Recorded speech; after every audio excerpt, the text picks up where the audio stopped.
ನಮಸ್ಕಾರ. ಎಸ್ ನ್ಯೂಸ್ಗೆ ಸ್ವಾಗತ. ನಾನು ಎಸ್ ದೇವೇಂದ್ರಗೌಡ. ಇಂದಿನ ಮುಖ್ಯಾಂಶಗಳು. ನದಿ ಪಾತ್ರದ ರೈತರಿಂದ ಟಿಬಿ ಡ್ಯಾಂನಿಂದ ನದಿಗೆ ನೀರು ಹರಿಸುವಂತೆ ಮುನಿರಾಬಾದ್ನಲ್ಲಿ ಬೃಹತ್ ಪ್ರತಿಭಟನೆ.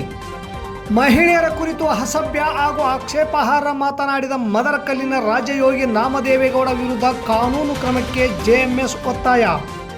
ಕಾಂಗ್ರೆಸ್ನ ಹೈಕಮಾಂಡ್ ವರಿಷ್ಠರು ಒಂದೇ ಮಾತರಂ ಗೀತೆಗೆ ಅಗೌರವ, ಬಿಜೆಪಿ ಯುವ ಮೋರ್ಚಾ ಪ್ರತಿಭಟನೆ. ಸಮಾಜ ಕಲ್ಯಾಣ ಕಚೇರಿ ಪೀಠೋಪಕರಣ ಜಪ್ತಿ, ಸಾರ್ವಜನಿಕ ಕೆಲಸ ಸ್ಥಗಿತ. ಹಟ್ಟಿ ವಾರ್ಡ್ ನಂಬರ್ 2ರ ಮೂಲ ಸೌಕರ್ಯಕ್ಕೆ ಒತ್ತಾಯಿಸಿ ಪಟ್ಟಣ ಪಂಚಾಯಿತಿಗೆ ಮನವಿ ಸಲ್ಲಿಕೆ.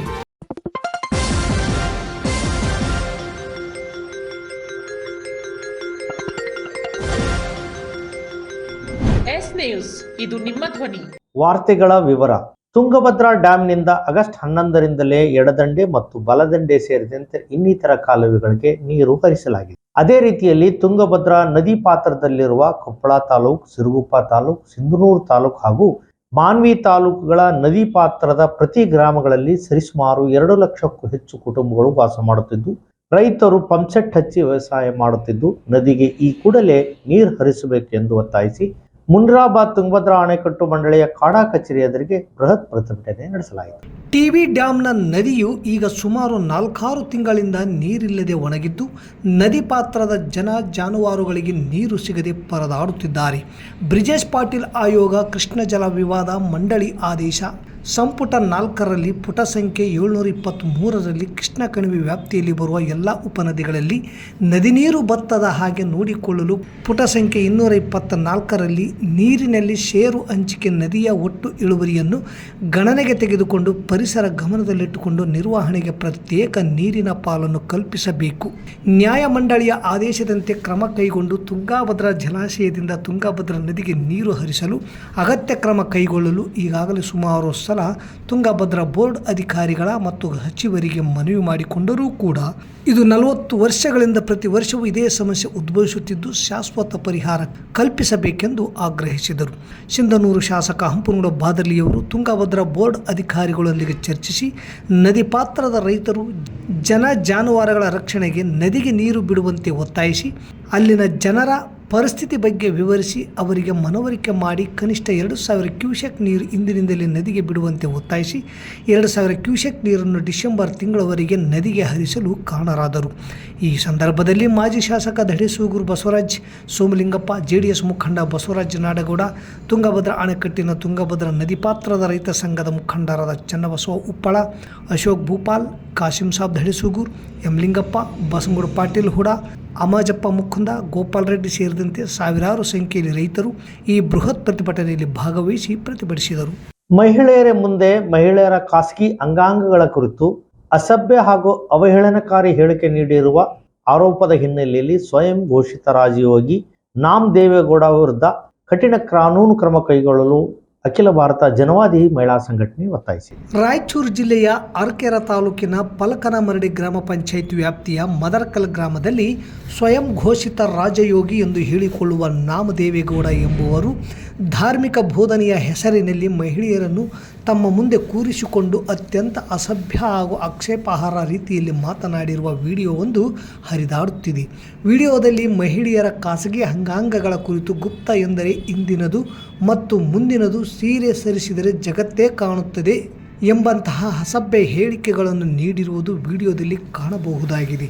ಅಷ್ಟೇ ಅಲ್ಲದೆ ಮಹಿಳೆಯರ ಖಾಸಗಿ ವಿಚಾರಗಳನ್ನು ಸಾರ್ವಜನಿಕವಾಗಿ ಎಳೆದು ತಂದು ಮಹಿಳೆಯರ ಲಿಪ್ತಗವಿಯಲ್ಲಿ ಎಷ್ಟು ಜನ ಹೋಗುತ್ತಾರೆ ಎಂದು ಮಹಿಳೆಯರನ್ನೇ ಮುಜುಗರಕ್ಕೊಳಪಡಿಸುವ ರೀತಿಯಲ್ಲಿ ಪ್ರಶ್ನಿಸಿರುವುದು ಹಾಗೂ ಕೈ ಸನ್ನೆಗಳ ಮೂಲಕ ಒಬ್ಬನೇ ಹೋಗುತ್ತಾನೆ ಎಂದು ಅಸಭ್ಯವಾಗಿ ವಿವರಿಸಿರುವುದು ವಿಡಿಯೋದಲ್ಲಿ ಕಂಡುಬರುತ್ತದೆ.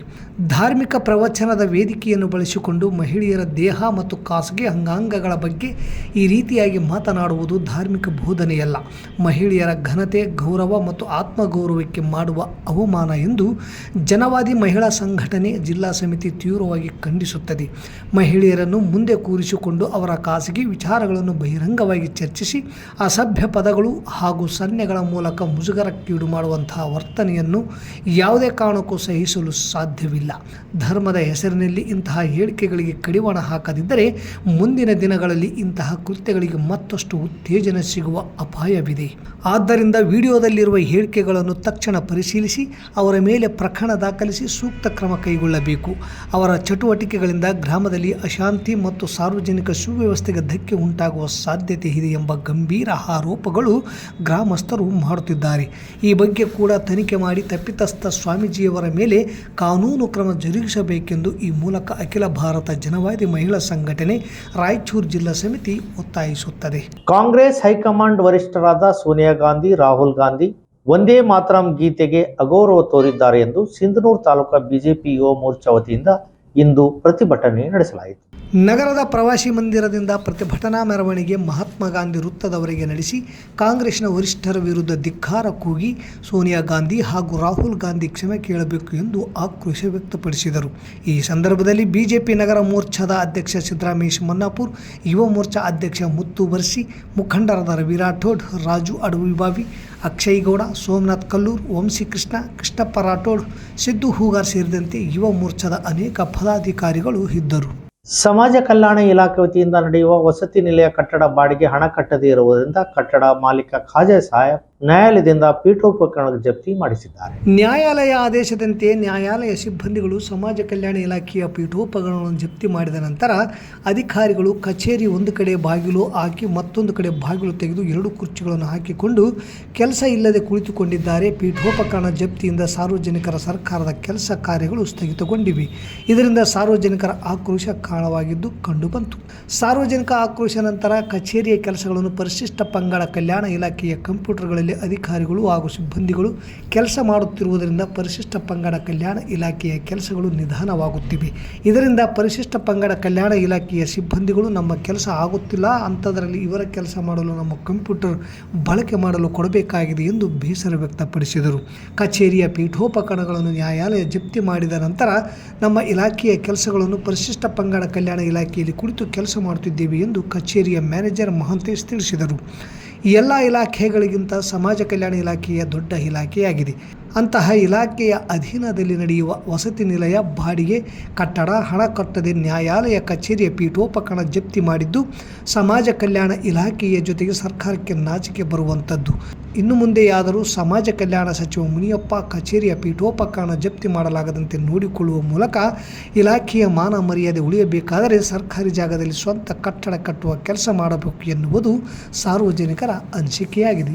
ಹಟ್ಟಿ ಪಟ್ಟಣದ 2ನೇ ವಾರ್ಡ್ ವಿವಿಧ ಮೂಲಭೂತ ಸೌಕರ್ಯಗಳನ್ನು ಶಾಶ್ವತವಾಗಿ ಕುಡಿಯುವ ನೀರು ಮತ್ತು ಬಳಕೆ ನೀರು ಹಾಗೂ ಹಳೆ ನೀರಿನ ಗುಮ್ಮಗಳಿಗೆ ನೀರಿನ ವ್ಯವಸ್ಥೆ ಮಾಡಬೇಕೆಂದು ಪಟ್ಟಣ ಪಂಚಾಯಿತಿಯ ಮುಖ್ಯ ಅಧಿಕಾರಿಗಳಿಗೆ ಇಂದು ಮನವಿ ಪತ್ರ ಸಲ್ಲಿಸಲಾಗಿದೆ.